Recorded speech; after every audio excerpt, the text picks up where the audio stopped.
Good afternoon. Attorney Protective would like to welcome you to today's webinar, Starting the Year Off Right, Time Management and Calendaring Tips for Lawyers. With that, I would like to introduce you to your first speaker, Erin. Great. Thank you so much, Michelle. I would first like to address that our co-presenter for today, Sally Field, is currently battling COVID. She is starting to round the corner, and we all wish her a quick recovery. So I am stepping in today as her replacement. But I think this situation is actually a great example of why advanced planning and having a backup plan, especially when life throws you some curveballs, is so important. So time management remains a vibrant topic for lawyers, especially in the midst of a pandemic where many of us are working with new challenges in new locations. Me personally, I'm definitely facing challenges that I never could have guessed, including now sharing an office space with my husband, as well as 4 additional coworkers ranging from ages 15 to 7.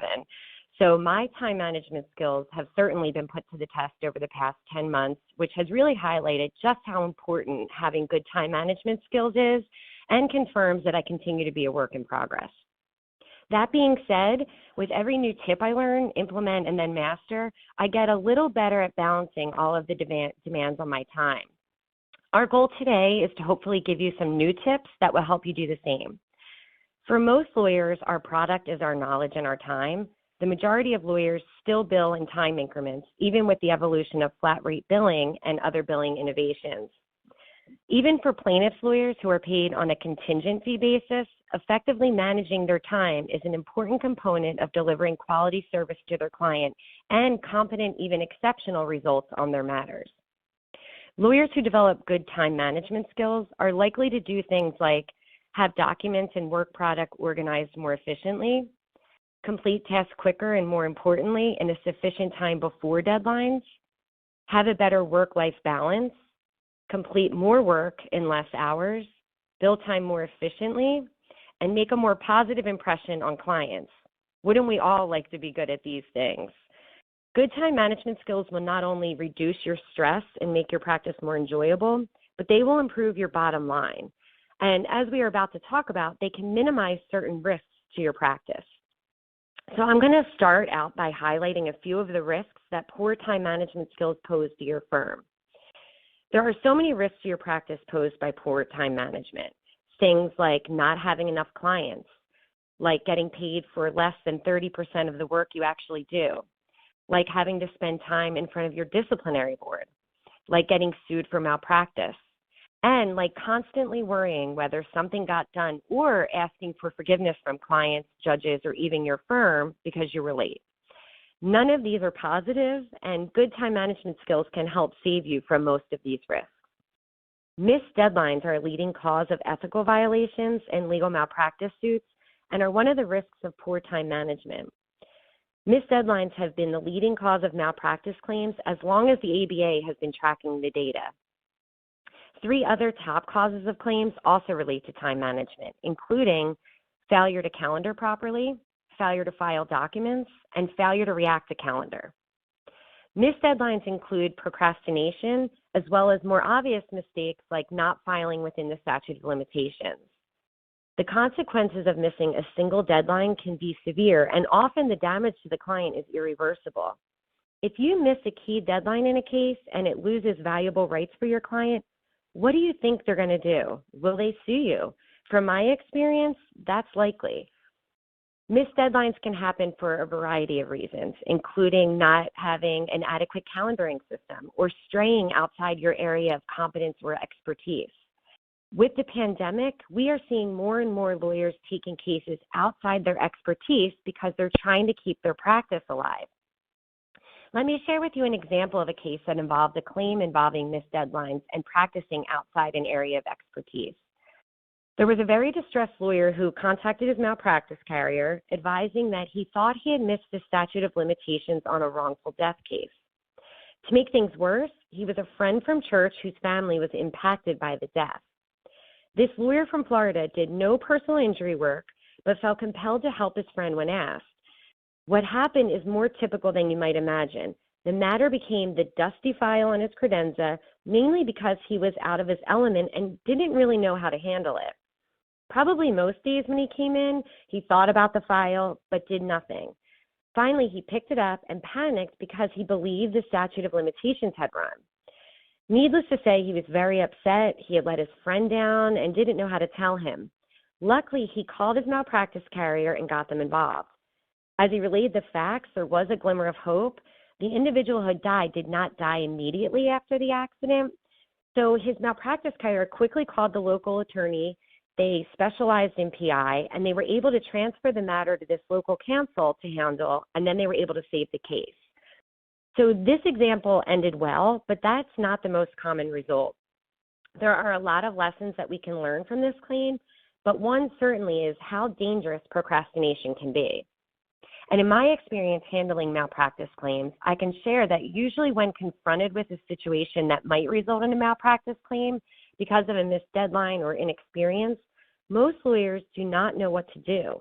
Many bury their heads in the sand and ignore the situation, or they try to fix the problem on their own. Both of these are not smart moves. In this case, the insured lawyer took advantage of his policy's pre-claim assistance coverage, and it saved the day, so to speak. So if you do find yourself in a pickle when it comes to missing a deadline, keep in mind that your insurance policy may offer claims repair assistance, or possibly a hotline where you can talk to another attorney to help mitigate a problem or missed deadline error before it becomes a bigger issue.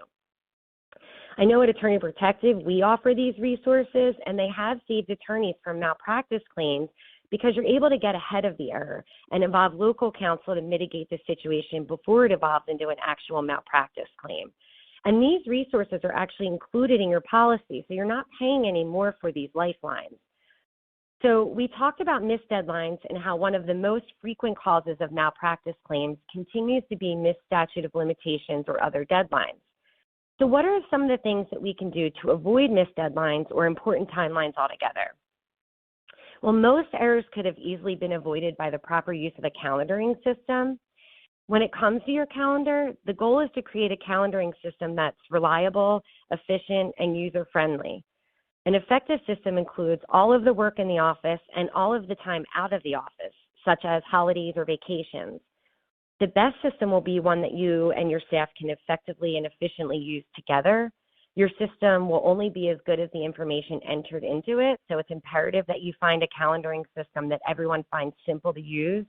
To be honest, if it's difficult to operate, it probably is not going to benefit your practice. Calendaring systems should include a system to tickle deadlines and file reviews. These tickle dates should include a reminder notice before the actual event so that enough time is allotted to complete the work before it's due. Deadlines for approaching statute of limitations, filings, discovery, and other work-intensive activities should have multiple reminders to ensure timely completion before the event date. With calendaring systems, it's not a one-size-fits-all. If you're a solo practice, you probably won't have a docket clerk other than you to track the deadlines. So designing a system for a solo with the right safety net will be different than how you would design it for a larger firm with a designated docketing clerk. But in either case, it should involve at least two calendars or systems that remind you to independently be on top of all the deadlines. There's a basic computer calendaring, which can be good. This is probably the one that we're most familiar with. This is the Outlooks and the Google calendars. And this can be a good choice for solos and smaller firms. And then there's case management software. This is designed specifically for law firms and can be tailored to meet the firm's specific needs. A desktop calendar is often used as a backup system. If you use a manual system as a backup calendar, be sure that all the dates are included so that nothing will be overlooked should your main system fail. And then it's important to calendar enough lead time for the completion of tasks that's well ahead of any actual deadlines. Again, what works for one person will not necessarily work for all. So if ticklers and reminders are not enough to motivate you to complete work on a file, schedule appointment time on your calendars to complete work. You can schedule appointments with files, so treat appointments with files as seriously as appointments with clients. If you need to reschedule an appointment with a file, do it as diligently as you would with a client. Keeping file work up to date through appointments can be a vital part of malpractice avoidance. And a best practice tip for time management that works well for me is come in every day and do the thing that you want to do least on your desk first. If you do that, your day will only get better from there. And this is so true. Losing business is another risk of poor management or poor time management. You will definitely lose business because of procrastination or lack of diligence. There are many studies that prove this to be true. For example, there's some statistics, I think, on slide 5. There's studies of in-house counsel that they found that poor service is the number 2 reason for firing a law firm. On the converse side, AVO found that the number 1 reason consumers hired a lawyer was the responsiveness. And since we know that existing clients are a source of 80% of future business, satisfying current clients on all aspects of your service, including diligence and promptness, is very, very important to the sustainability of your practice. And I think as consumers, we can all relate to this. If I call a vendor and they don't get back to me for a few days, I do start to think, do I really want them to be the vendor for this job? Is this a reflection on how they're going to perform their work? So there are many impactful statistics on the high value of client retention to your practice. We also know that firms that retain 98% of their clients from year to year are twice as profitable as those that retain 94% of their clients. It's amazing how that small percentage difference in retention adds up to big dollars. Also, we know that new client acquisition costs 15 times more than retaining an existing client. No matter what statistic you read on client retention, the message is the same. Client retention is vitally important to your practice. We have a few cases listed on slide 6, but I'm only going to highlight one of them, the Nettleton case. In Nettleton, the lawyer was found liable for malpractice where he intentionally caused his client's cause of action to be dismissed because he was unprepared. He was too busy, he didn't manage his caseload, and he was not prepared to go to trial because he was working on another trial. We cannot expect clients to be understanding about us being overloaded. Think about it this way. If you walk into a store and you cannot get help or there's a long line at checkout, it's frustrating. You will often leave without buying something, or if you wait, you will form negative opinions about the store. Opinions like they don't care about my business, or they are terribly unorganized, or their staff is poorly trained.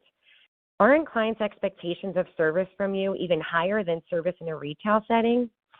And just like in the Nettleton case, we put ourselves into tremendous stress situations by not managing our workload and time adequately.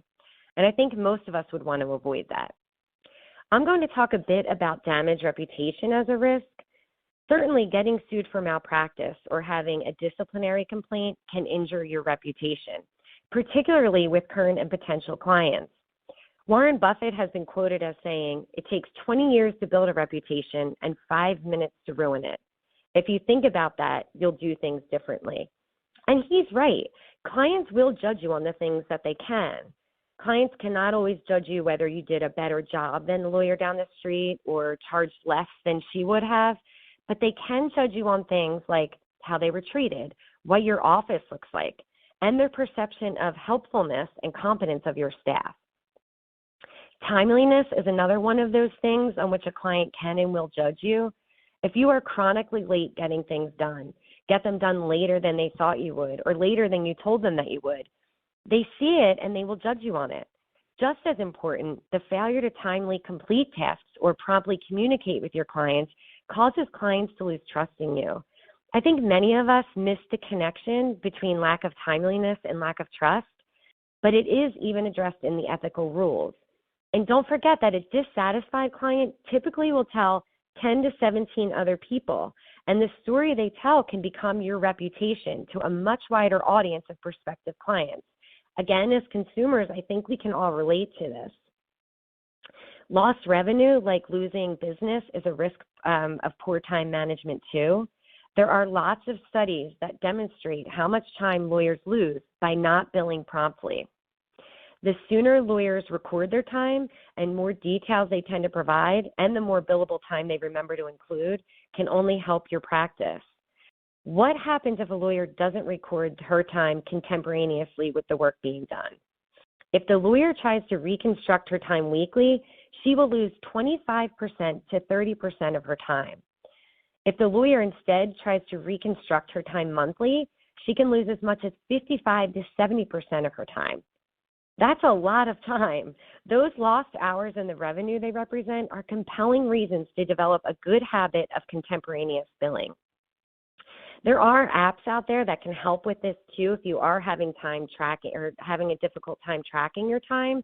I know of one called Toggle Track, but if you Google any of these apps, you can go through and see which one would work the best with your practice. I am going to transition now to talk about the ethical rules that encourage good time management skills.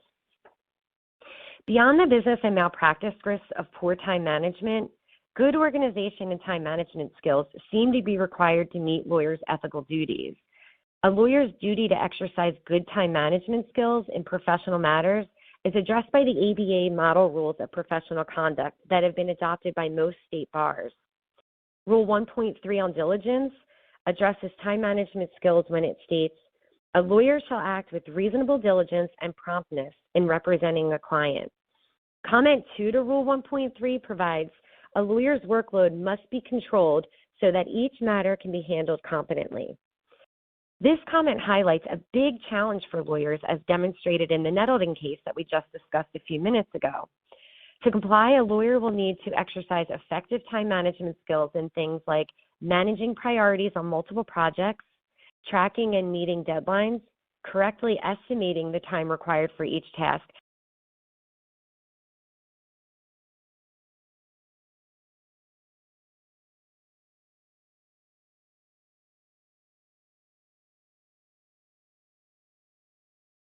Erin, we seem to have lost you.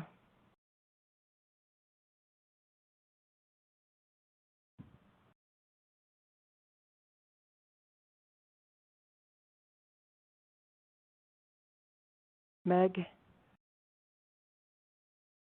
Yes, Meg's here. Shall I? She's, well, let's give her a second to see if she can jump back in. I know she's in the Philadelphia area and they had an ice storm, so let's see if she can get back in there. Actually, while we're waiting for her, I when she was talking about comment 3, because I was going to begin my part on procrastination, because the entire part of comment 3, I can. Shall I jump in and address that while we wait and see if Certainly. Erin Certainly. comes back? It even Certainly. starts out with mentioning the P word, procrastination. Perhaps no professional shortcoming is more widely resented than procrastination. A client's interests often can be adversely affected by the passage of time or the change in conditions. In extreme instances, is when a lawyer overlooks the statute of limitations, the client's legal position may be destroyed. Even when the client's interests are not affected in substance, however, unreasonable delay, and this is what Erin has in the PowerPoint that we're seeing right now, even when the client's interests are not affected in substance, however, unreasonable delay can cause the client needless anxiety and undermine confidence in the lawyer's trustworthiness. And that's the connection between good time management and trust in the attorney. You know what?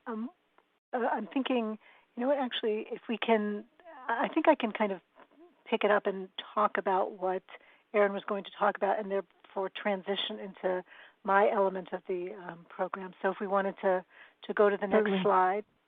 Great. Let's see. Thanks, Meg. Kind of. So if we move that along. So, yeah.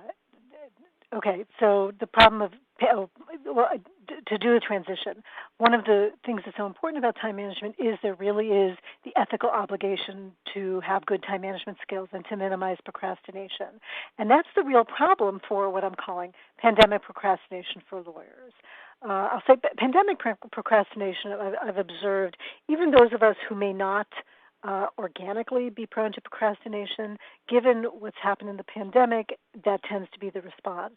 But the problem for lawyers is we are still subject to the requirements of the ethical rules for diligence, and I'm sorry, it's a pandemic excuse is not going to fly. We still have to provide good representation and good service to our clients.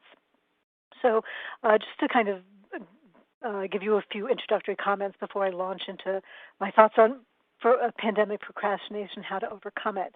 These are just suggestions and ideas, tips and techniques. I look at myself as a toolbox of ideas, so I'm just going to throw out a whole bunch of them. So listen for the ones you think might work for you, and please adapt them, adopt them, tweak them, apply them in whatever way works and makes sense for you, because time management is such an individual thing that what may be brilliant for one person may not work for another. So this is just to kind of trigger ideas. So to look at time management specifically from the procrastination standpoint, let's define procrastination. It's either putting off something that we really know in your heart should be done now instead of later. But another way to think about it is it's a mechanism for coping with the anxiety associated with completing any task or decision. And that, actually, back up, we're not moving on just yet, Michelle. That definition of procrastination comes into play as what Aaron was talking about when you had that file of doom that you kind of ignore because you had bad feelings about that. You're so anxious about that you just kind of ignore it. So either elements can be considered procrastination. And even in the best of times, the causes of procrastination are multifold: fear of failure, fear of success. If you do such a bang-up job, you'll get buried with more work. Maybe you're a perfectionist or indecisive, or you just have low tolerance for sticking with an unpleasant task. Maybe you're not clear what you're supposed to be working on. Maybe you're fatigued because of an imbalance in your life, and maybe just overall stress. So if you put all of those together, a global pandemic, when all of us are under such stress in so many areas of our lives, it's the perfect storm of conditions to trigger procrastination, even among the best of us. It's just this pandemic has been exhausting, mentally and physically, and that can have such a major deleterious effect on our mental bandwidth. And I'll say this, as Aaron said, we're all works in progress, and I will say that this hit me just as it hit everyone else, and it's been 10 months now, and I've had to go back to the original toolbox of anti-procrastination techniques and pull out the basics to deal with getting from day to day. So it's important to realize that don't make it worse by beating yourself up on it. And especially now, we're 10 months in, some of us may be thinking that we should be used to it, we should be managing it. But then again, others are thinking, okay, it's 10 months, and who knows how long it's going to keep on going. So the point is to be gentle with yourself, to have reasonable expectations, and use those to try to get the best work out of you that you're possible to do now, and so you can provide good service for your clients. So just a couple thoughts about procrastination. It's something that I think all of us deal with at some time or another. So with that in mind, let me leap into some techniques for anti-procrastination. So tip number 1, I have 10 tips, but some of them are more detailed than others. It's just to start anywhere. If you're not sure where to start, don't waste time looking for the best place to start. Just start on some reasonable part of the project or the task. The idea is to jumpstart yourself, to stop thinking and to start just to start doing. And sometimes that might be all you need, and then the momentum kind of carries you along. So the idea is, come into your office and just bang, start working. And as I said, some of these tips are maybe actually inconsistent with one another, because I will be talking shortly about the idea of planning and organizing and coming up with a to-do plan. But there are some days when you come into your office and you know perfectly well what that major project is, the one Erin alluded to when she said do the worst first. And at that point, you just dive right into that one. So just start anywhere. Tip number 2. And there's so many variants of this tip, so let me describe just a basic generic approach and then give you the variations. Thinking of working in relatively short bursts, relatively short increments. The approach I like best is to set a countdown timer for 15 minutes, and tell yourself you will work on whatever you've been procrastinating on for just those 15 minutes. And then once you've done that, the timer goes off, and at that moment, give yourself a binary choice. Either stop working on that task because your commitment to yourself was to do just those 15 minutes and you did it, or reset the timer and go for another 15 minutes. The idea is you don't just stop because you feel like it. You push until you reach a specific moment when that timer goes off. And what I've observed, both in myself and in my clients, is that most of the time, once you get started, that breaks that initial inertial barrier. And you'll find that the task isn't as frustrating or as difficult as you thought. It's quite satisfying to get it done. Sometimes it's even kind of, enjoyable or satisfying to do that you're finally working on it. You might get into that, that good work zone. So you think, what was the problem about? So that the temptation when the timer goes off to continue will frequently override the temptation to stop. And I described this technique at a program once, and an attendee raised her hand and said, that sounds oddly familiar, yet I've never heard of it before. What does that remind me of? And then the light dawned, and she said, yes, that's a snooze alarm. And I said, well, yes, but it's using the intermittent deferral principle in the positive sense. And there's so many variants to that.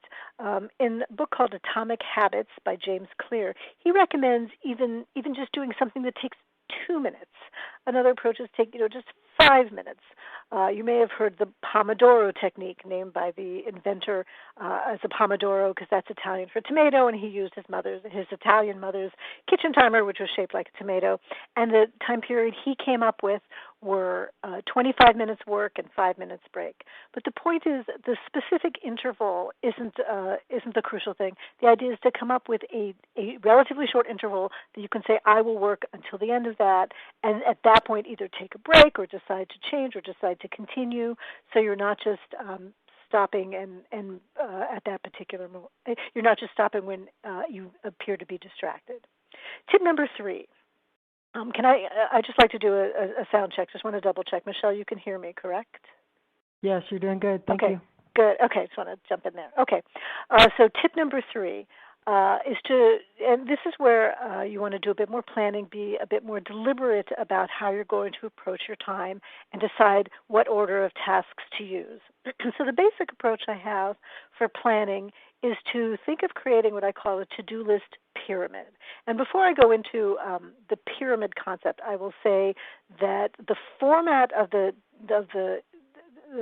systems you use to create this is much less important than having a to-do system in some format, whether it's handwritten, whether it's word processed, whether you use an app, whether you use Google Tasks or Outlook Tasks or Todoist or any of the many apps, or whether you use a case management system or a practice management system that has a to-do component. The mechanics, the format you use is less important than having it. And if you think about it in terms of and visualize a pyramid, and at the base of the pyramid, and divide the pyramid horizontally in three parts. At the base of the pyramid is what I call the everything list. And it may not even be one list. It may be a conglomeration of multiple lists. But basically, in your to-do system, you have include everything in your work, all your projects, all your cases, all your administrative tasks, all the marketing you want to do, all the professional development you want to do, basically everything. And since this should be a comprehensive system, you might as well use it to include things in other parts of your life as well. And a lot of people are quite daunted about the idea of having a list or a database or a mind map or some sort of system that includes everything. To which I say, that's really just the first step. Because, for example, a client of mine, when I suggested as the first step of getting organized, that he do a data dump and get everything he had to do out of his brain and into the system, he really balked at that. He said, if I wrote down everything I needed to do, I'd have a 47-page to-do list. And I don't want to deal with having a 47-page to-do list. And I told him, if you don't create the system, you still have 47 pages worth of things to do, but instead of having them in a format where you can begin to deal with them in some sort of rational way, they're just running around in your mind, freaking you out, stressing you out, running the risk of being forgotten, and probably really gumming up your mental RAM. So the point is, it's important to realize that just because you create this everything list within your system, it's not a commitment to doing everything in the list. It's just that first step that you've decided it's appropriate to get it into the system, but you will review that later, and then you will review that regularly. And then on a regular basis, you will extract from that everything list a subset of the tasks that you want to focus on in the near term. And I call this the weekly list, although there's nothing magic about the week. If your practice is very fast-paced, it might be every few days. If it's a slower pace, it might be longer than a week, but a week is a good default time period. So So during your longer-term planning, go through your everything list, and within that everything list, you've got all of your projects, all of your cases. So as I said, it may be part of your case management system. So within that list, you have broken down the larger projects into their component parts. So I think it's a very valuable thing to do whenever you start a case or a matter or a new project. Is when the first substantive thing you do for it is sit down and figure out what the various elements are, what the various tasks, what the various steps are. And it could be, if you have a high volume practice, that these are lists that you know exactly what you have to do because you do the same kind of case over and over again, or it may be slightly different because the particular fact scenario may be different, or maybe something rather new that you're just learning about. But in any case, in order to track everything, it's helpful to break down the individual tasks, so that when you go through that everything list, once a week and pull out the specific task you want to focus on, you pull out not just a huge project, but you pull out specifically, review notes from meeting with client, draft section 1 of report. And a good rule of thumb is that you break larger projects down into their component parts, and each component part, you break it down small enough so each part stands a reasonable shot at being completed in a work session or less. And when I give this suggestion, a lot of people respond by saying, wait a minute, I'm so busy, and you're saying that I should take the time to write a detailed to-do list for everything I'm working on? And the answer is yes, because it really doesn't take more time, because at some point you have to figure out what the various tasks are before you do it. All I'm saying is figure them out in advance and record them, so that when you're juggling multiple projects, it's easier to go back and forth between different projects because you have a written plan for each major project. It's also easier to integrate tasks from different projects within the same list, which is one of the things you do in that weekly list. So keep the weekly list relatively short, not more than a page. If you think there are 3 pages worth of things you have to get done this week, I'll say, okay, include the 1 page worth of most important things. If you finish them, you can always go back and add more. And then that weekly list is what you work from day to day when you create your daily list, which is the highest level of the to-do list pyramid. It's the daily list or the immediate list, and it may change more than once a day if things are busy. It may be the same for a few days, but it's best to have that as a plan. And I suggest that be quite short, no more than 6 items. If there are 20 things you have to get done today, list the 6 most important items and then go back and add more when you're finished. And then do prioritize that so that you basically have your plan, which you will change if circumstances require. But the idea is you have now methodically figured out what it is you need to do, and pulling them into the weekly list is a rough prioritization. Within the weekly list, it's not prioritized. But then the daily list, that you do prioritize, and then the goal is you've now decided what is the item on the top of the list. That's the number 1 item. You're now in a position to exercise good time management by doing what I call honoring your to-do list.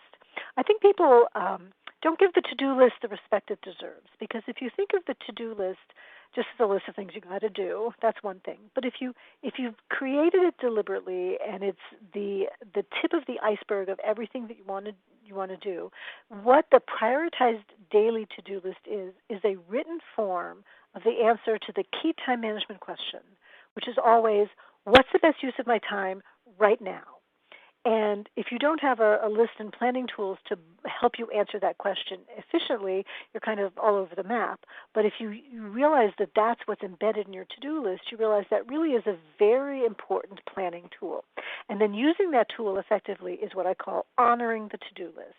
And honoring the list means you stick with the prioritized list in the order of the tasks you prioritize them, unless you make a conscious choice that circumstances have changed sufficient to justify going off the list or to revising the list. So this is infinitely flexible. If something comes up that is an emergency that you need to focus on, that's by definition then number 1 on your list. So it's possible to honor the list no matter what happens. A client of mine put it this way: it is not my job to complete every item on my to-do list. It is my job to make judgments about the relative priority of the items on the list and to be responsible for those judgments. So if your goal is, each day you've decided X amount of time is to be devoted to work, and now that most of us are working remotely or working from home, it's probably not in one huge block from 9 to 5. It's probably several chunks during the day, but whatever it is, be clear about that. And then your goal should be that during your work times, your goal should be to honor the to-do list. And by definition, that's good time management. And it can even help your stress management that's relative to time management in the sense that think in terms of day-tight compartments. So your goal each day from a time management perspective should be to process your email and your inputs and get your to-do list up to date, and then come up with a good, robust, appropriate, reliable weekly plan and a daily plan, and then honor that daily plan during the time that you've decided is appropriate for work. And then during the rest of the time, that's when you rest and recharge and recover. And so if that's your goal each day, that's doable. And that's a far cry from saying my goal every day is to finish my to-do list. Because all of us, I'm sure, have enough items on our real or nascent to-do list that if we had the energy and inclination, we could work 24/7 on it. But we don't have that's not sustainable or optimal to do. So trying to finish the to-do list is probably a more stressful way of thinking about it than thinking in terms of honoring the to-do list. So think of your to-do list as your external brain. You're offloading the thoughts of to-dos, and it's a very valuable, very powerful time management system, and one that can help you minimize procrastination because it will be absolutely clear the order of priority in which you are supposed to be working on things.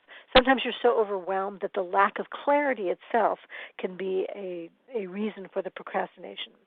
So underlying the to-do pyramid, the foundation of the to-do pyramid, as I could say, is what I'll talk about in tip number 4. And in tip number 4 is it can be very helpful to get your clarity in your own mind about how best to use your time by figuring out what it is you want to accomplish. And a very memorable acronym for setting goals is the SMART goals. S for specific. Articulate exactly what it is you want to accomplish. And when I talk of goals in this context, I mean everything from work-related goals to things outside of work. And at this point, I hope we're being relatively gentle with ourselves and not trying to write the great American novel in our free time, if that's not realistic. But it may just be keeping relatively healthy or staying. Actually, I have a new measurement at these days. People ask, how are you doing? It's like, I'm okay. I'm pandemic okay. So the goal is to stay at least pandemic okay. So articulate exactly what that means for you in terms of how much work, how much exercise, etc. Your goal should also be measurable, so you can tell for sure when you've reached your goal. So in terms of maybe your target amount of time you want to work, various amount of time you put into the various other activities, make it measurable. Your goal should also be activity oriented. Focus on what you can do rather than external results. So it might be something along the lines of send out 5 emails to potential prospects each day rather than get a new client every week, because that's all. The second, it's not really under your control, but the activities you can do, that's under your control. R is for reasonable. Your goals should actually be reachable. They should be inspirational rather than overwhelming. And the T is for time limited, since if the goal doesn't have a deadline, it doesn't spur you to create plans and actually follow through. So come up with a date certain by which you want to achieve that. So when you have these goals, and I suggest you think about them, maybe on a weekly basis, every once a week or so, sit down and think big picture. Check your goals, create your goals if you don't have it, review your everything list, come up with your weekly plan, and that's one way to kind of re-inspire you on a regular basis. Tip number 5, one of the things I've been hearing my clients say, and I think it's so understandable, is that it's so hard to concentrate. It's so hard to focus, what with everything going on, even a relatively-ish, slow-ish news week. I don't think we've even had one of those lately, but what with everything going on, it is so hard to focus. So here are some tips to help you do that. And the goal should be not so much not don't worry, because I'm not going to ask something that's, outrageously impossible, but try to compartmentalize. And what I mean by this is to practice what I call strategic ignorance. And that is, for example, to try to be very deliberate about when distracting thoughts occur to you, when you'll run with it and stick with it, or when you will consciously try to push them aside and go back to focusing on your work or whatever you've decided is appropriate to focus on. So the first suggestion is to designate specific worry times. Now, this may seem a little weird, but I'll go with it because it may work for some people. So let's say you're a worrywart and you can spend a lot of time just agonizing over things that could happen. Give yourself specific calendar time to worry, whether it's half an hour a day or 5 minutes of the hour until the hour throughout the day. As long as you have time that's designated to worry, it means everything else should be a worry-free zone. So use your well-honed procrastination skills to procrastinate on worry and do it just during that worry time. And then when you actually are focusing on worry, try to be as productive about it as possible, meaning maybe deal with your worries in writing. That forces you to be concrete about what you're worried about. Ask yourself, what would you advise a friend who came with you with these exact worries, because we're always so good about what to tell other people to do and not so much for us. But when you're thinking about what you're worried about, ask yourself, what, if anything, can I do about what I'm worried about, rather than things that are beyond my control. There's an analysis of control theory that if you picture a target, at the bullseye, at the center of the target, are things within your control. And pretty much that's just yourself, and sometimes you can't even control yourself. That's the only thing you have potentially complete control over. And then in the next, if you widen that out a bit, those are things over which you have some influence. People in your circle. Sometimes your clients, sometimes your family, and sometimes your friends. You have some influence. You can have discussions. You have a potential for having some influence there. But then beyond your immediate sphere, everything else, probably the bulk of things that we're worried about these days, is, for all practical purposes, completely beyond our immediate control. And the goal is to get to the point where you refuse to worry. You refuse to waste your time and energy about anything beyond your influence or control. Basically, this is the Scarlett O'Hara approach, the I'll think about it tomorrow approach, which actually is a very sound philosophy for things that are beyond your control. Unless you think that that's a little too touchy-feely for you. Lawyers' course, I will share with you the philosophy of Susan Estrich, who's a law professor. And she once wrote that you might as well assume that things will turn out all right, because if they do, you will get all the energy you wasted worrying that they wouldn't, and if they don't, your worrying obviously didn't help. So you might as well at least have enjoyed the time beforehand. You'll never look back and say, I wished I'd worried more. So related to tip 5 is tip 6. It's a variant of trying to compartmentalize your worries by affirmatively embracing strategic ignorance. The old joke, things you can't live with it, can't live without it. Right now, I put the news in that category. So one way to deal with that is to try to avoid news and social media, except for specific times that you've decided that you want to just, learn the basics, or maybe it's your hobby to follow certain ones and you want to do that during your downtime. Because the old saying, ignorance is bliss. That's not the entire saying. The entire saying is, where ignorance is bliss, 'tis folly to be wise.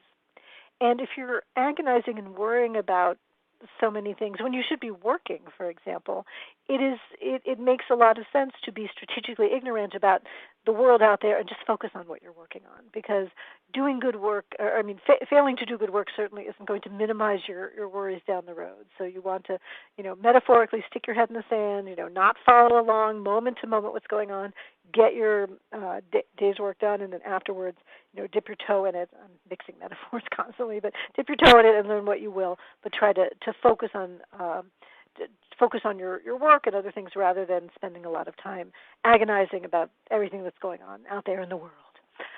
Which leads me to the next tip, number 7, which is, I trust you've heard about the flow state. The flow state is when you're in the zone, and it can come from pretty much anything as long as you've thrown yourself into it.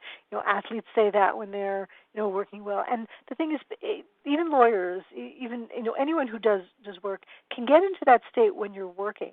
And I think it can be very helpful if you affirmatively decide to use your work as a respite from life and everything that's going on out there. Gustave Flaubert said, "Work is still the best way of escaping from life." So the point is to set up circumstances to encourage yourself to get so into your work that you enter that flow state and you kind of are unaware of anything except what it is you're working on. So basically, the way to do that is to be clear about what it is you're working on, to set up so that you can try to minimize distractions. So if you can turn off the various prompts and emails and way to do it, and to try to dive in there. And it's the basic way of maintaining it is the same kind of thing we learn about mindfulness and meditation, which is when a distraction comes, when something wants to take you away from what you're working on, kind of acknowledge the thought and then refocus your attentions on what it is you're working on. So it can be actually kind of nice because that way you get a certain measure of satisfaction and maybe even enjoyment from having gotten so totally into your work that you're not worrying about anything else. You're not even thinking about it.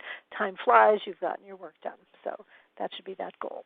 Tip number 8 is to give yourself some structure. And the word "some" is going to pull a lot of weight in this tip because we don't want to set it up so much that maintaining our schedule is something that's onerous on top of it.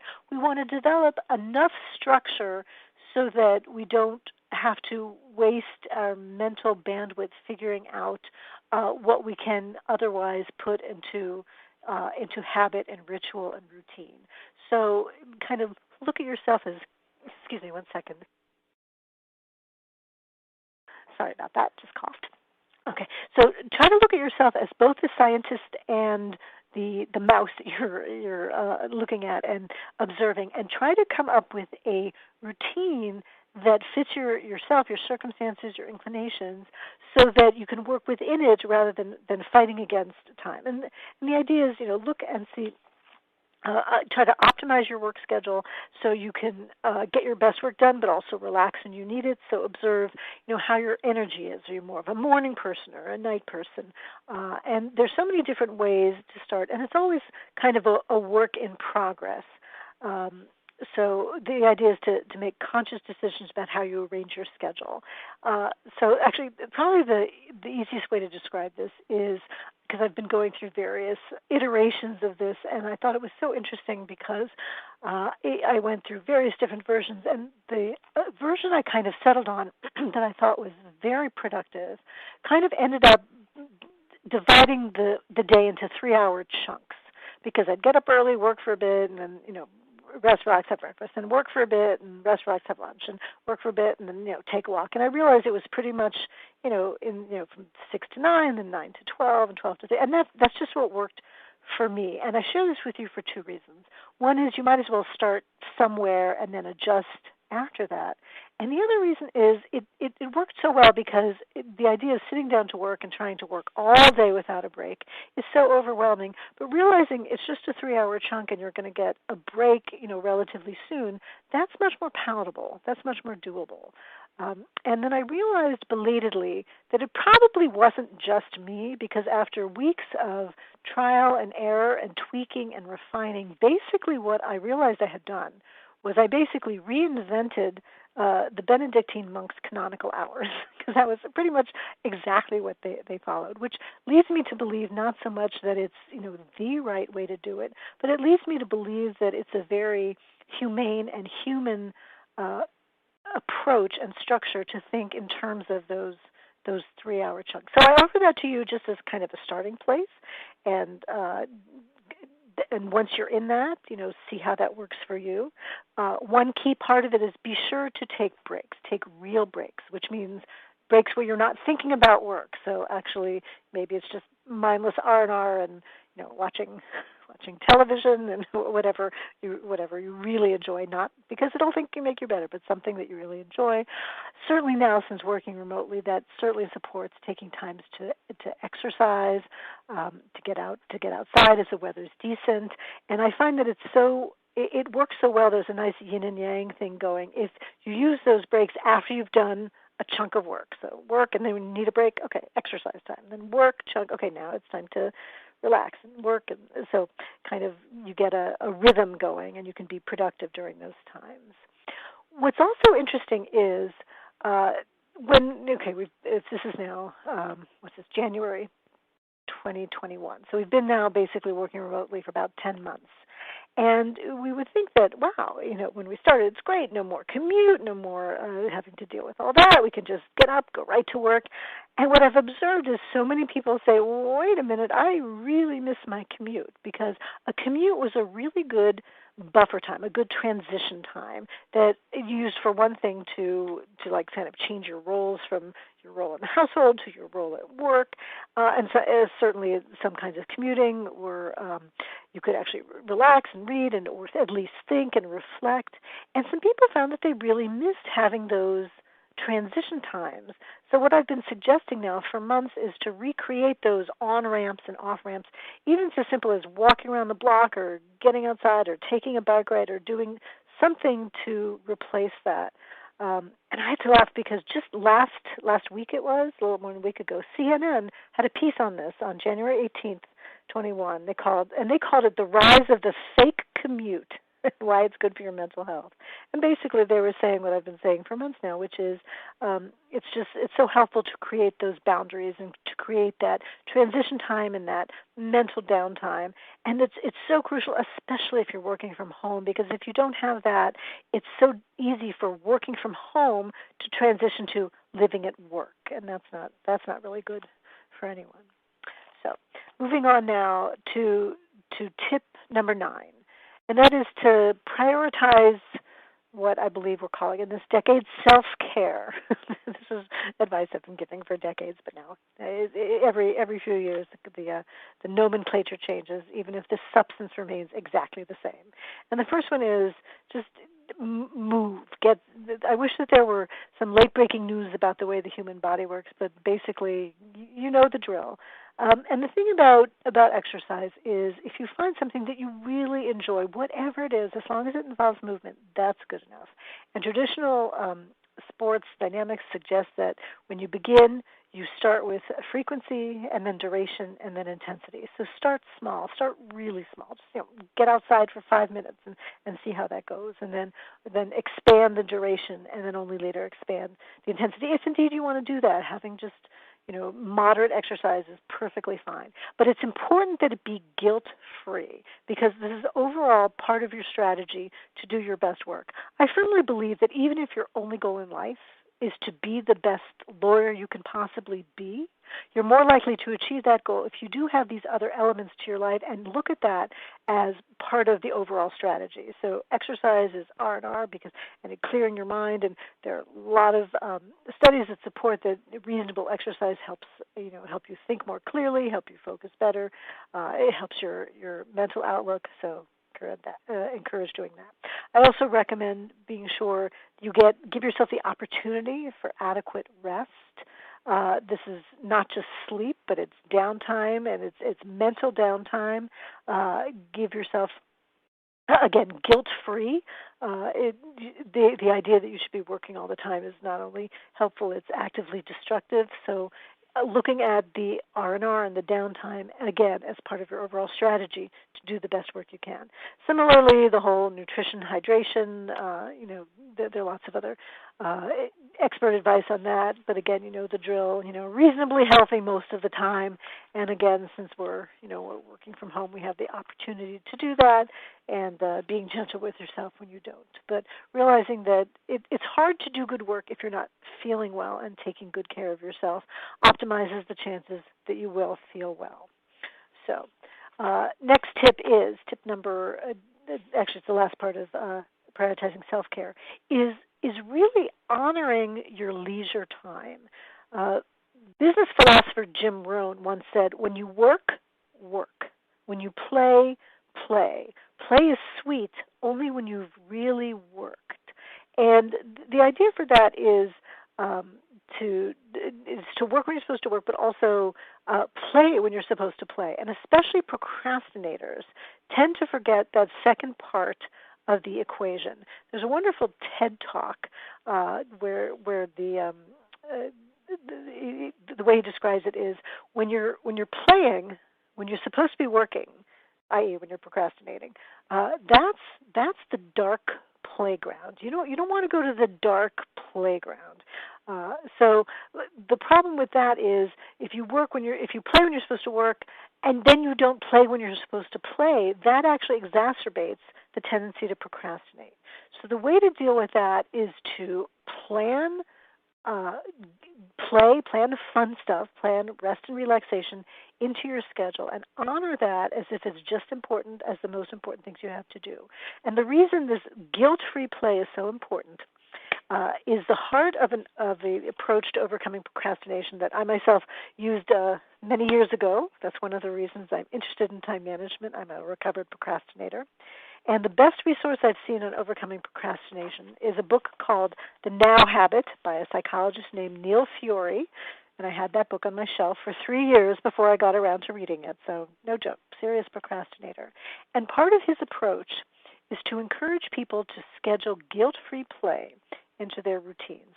And the reason guilt-free play is so important to overcoming procrastination, he described in about a page in the middle of the book, which I found this life-changing. So I will actually read this to you because who knows if it will resonate with others as well.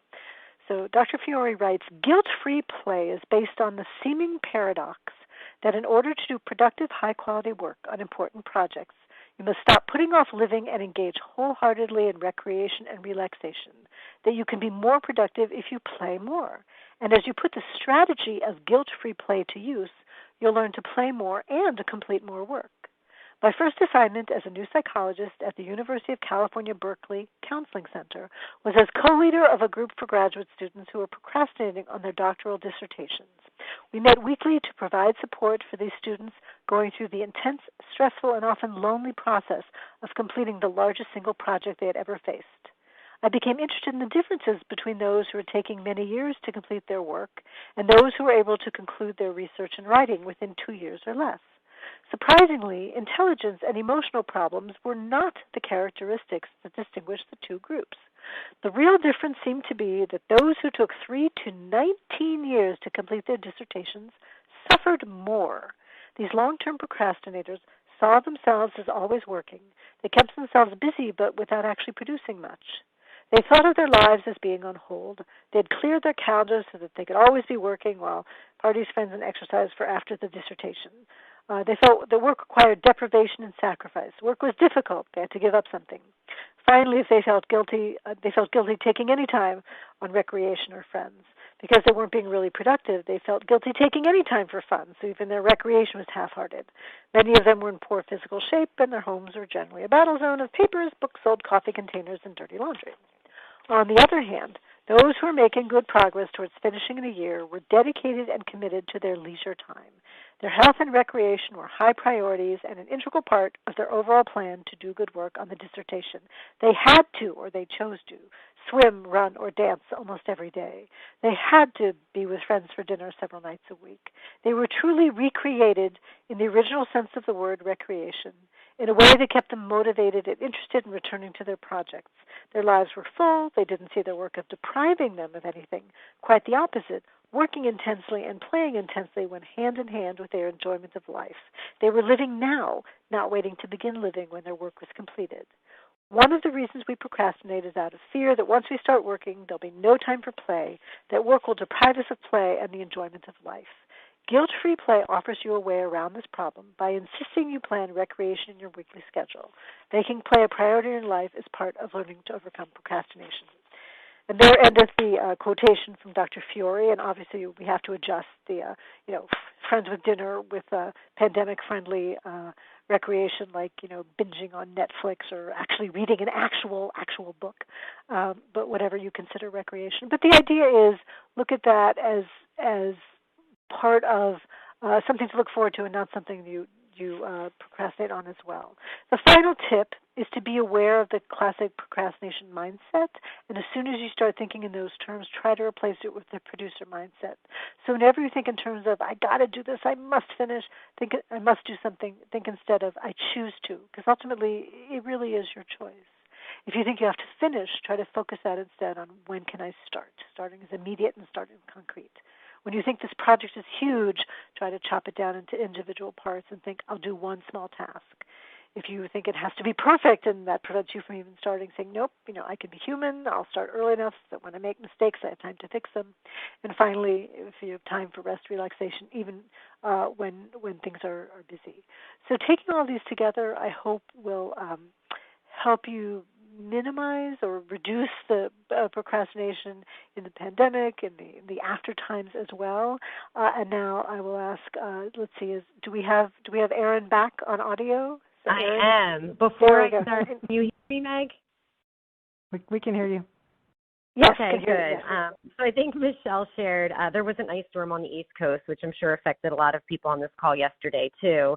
So there's just outages in our area. So I apologize for dropping off, but it sounds like by the time I called back in, Meg had already taken over like the professional that she is. So thank you, Meg. And I think it's ironic that in the beginning of the presentation, we were talking about the challenges of living in this pandemic world. And certainly dropping Wi-Fi and cellular at the same time was something most of us didn't have to worry about when we were in an office.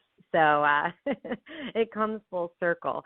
But with that, I am going to hand it over to Michelle to open up our Q&A. Michelle?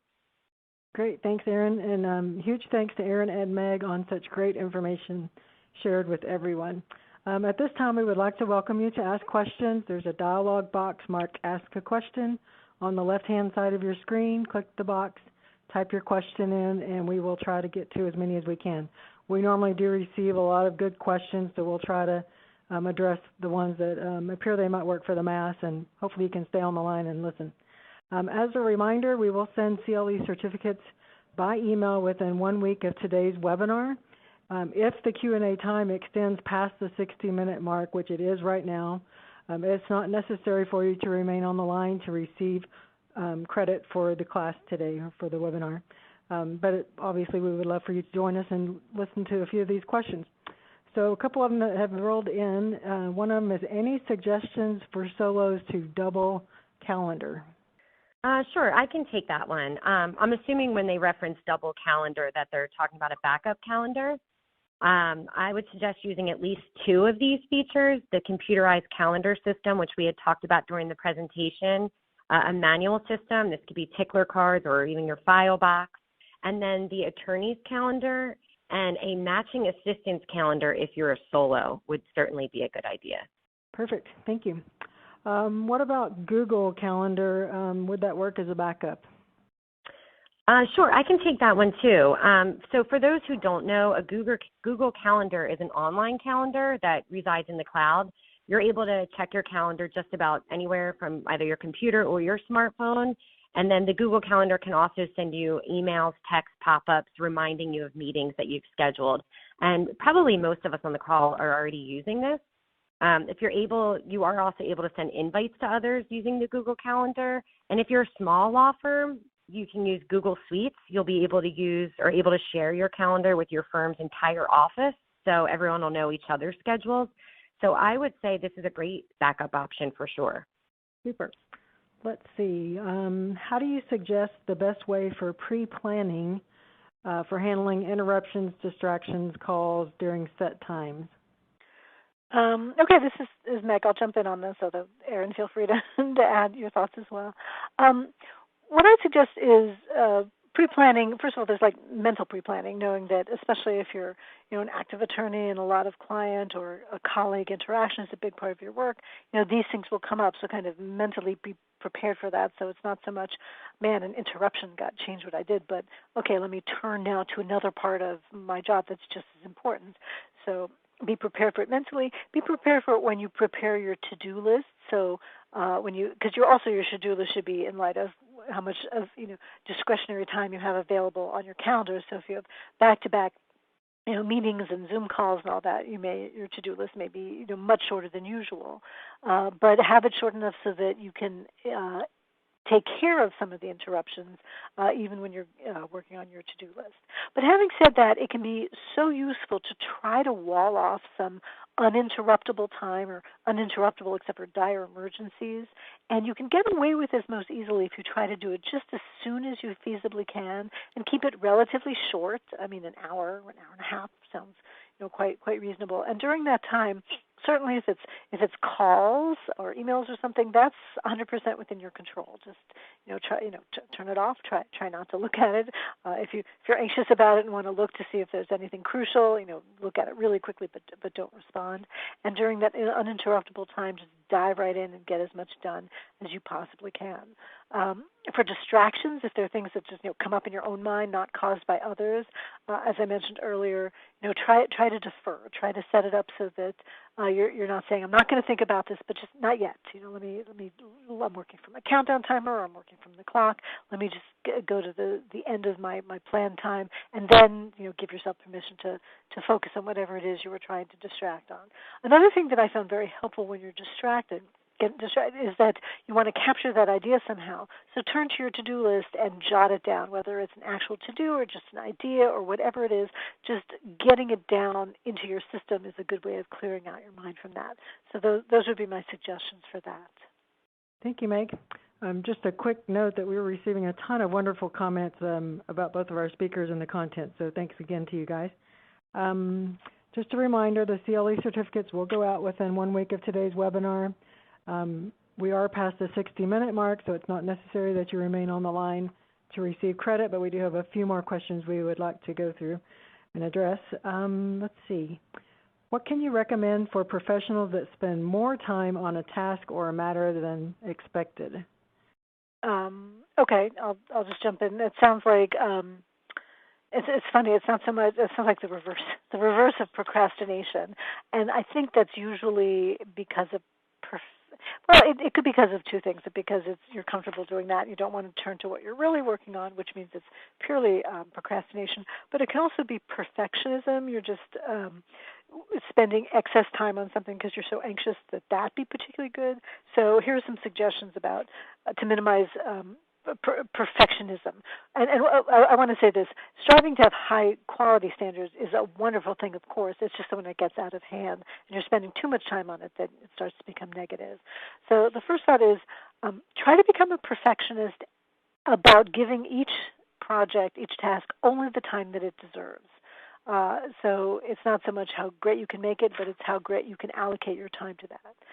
Secondly, perhaps you're spending a lot of time on something because you're trying to wordsmith or polish it or trying to fix it. But I think it's so helpful if you just think of, let me just do a B+ version. This doesn't require A+++. It's not a Supreme Court brief. Let me just give it a B+ quality level. Especially now, I can always put it away and come back to it.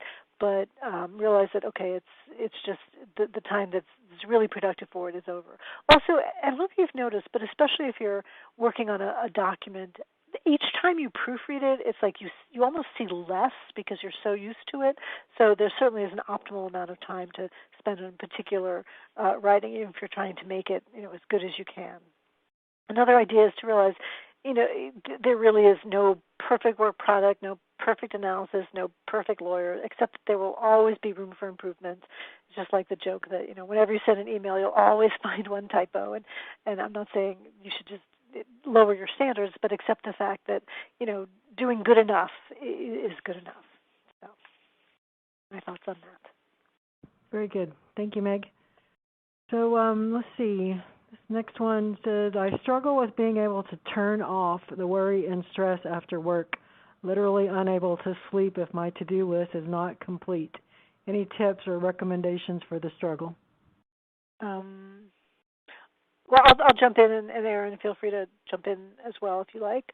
I'll kind of just expand on what I talked earlier about thinking of your work kind of in trying to compartmentalize, because the reality is that you're never really done. I mean, has anyone ever gotten to a point, short of actually, retirement, by saying, okay, I am done. There is nothing more left to do. There's always more left to do. And the idea is think in terms of kind of quotas for the day.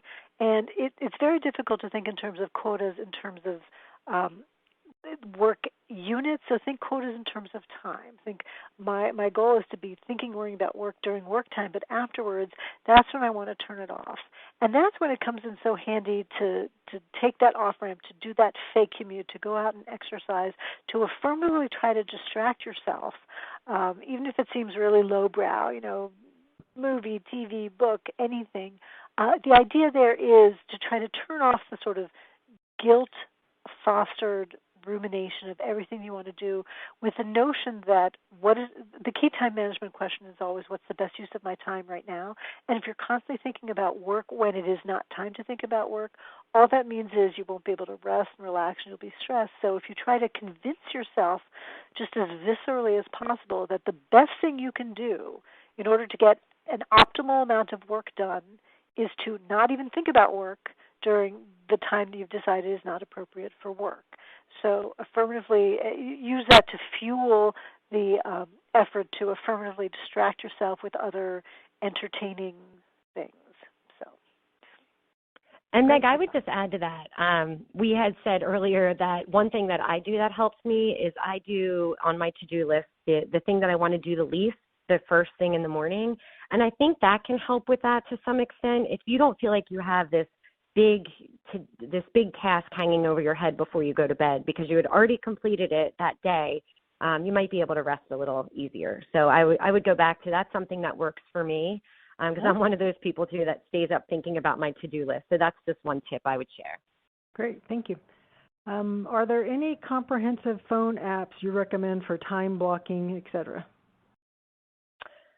Sure, I can take that one. And this is a great question because I think when you're in that zone, the last thing you want to do is be interrupted. And of course, with our smartphones and everything else, that's hard to do.